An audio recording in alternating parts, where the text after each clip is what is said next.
कोई शख्स है जो आपकी गाड़ी को आप ही से किराए में मांगता है और कहता है कि 1 महीने तक मैं इसे लोगों को सर्विस में दूंगा, यानी कि सेल्फ ड्राइव में दिया करूंगा। और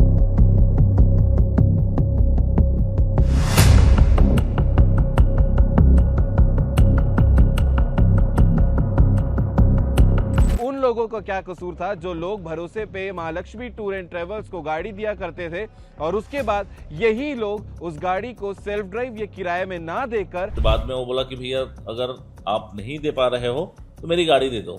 तो जब उसने गाड़ी वापस मांगे तो गाड़ी भी नहीं दिया। इनको बोला गया था प्रार्थी को कि आप अपनी थार हमारे पास सेल्फ ड्राइव किराए में छोड़ दीजिए और हर महीने हम आपको 45,000 रुपये दिया करेंगे। जिन लोगों की गाड़ियों को उन लोगों ने अपना किराया रख दिया था, गिरवी रख दिया था या बेचने के लिए रखा हुआ था। अपनी गाड़ी अगर किसी के पास किराए में छोड़नी है तो कई सारी चीज़ों का आपको ध्यान रखना पड़ता है कि वो कंपनी कितनी पुरानी है जिसके पास आप गाड़ी छोड़ रहे हैं, क्या वो कंपनी आरटीओ से रजिस्टर है। उसके अलावा इन लोग क्या करते थे, एक गाड़ी वाले को जैसे ठग लिए हैं तो दूसरी गाड़ी वाले को ठगते थे, तो उससे पैसा जो मिलता था वो तीसरे को दे देते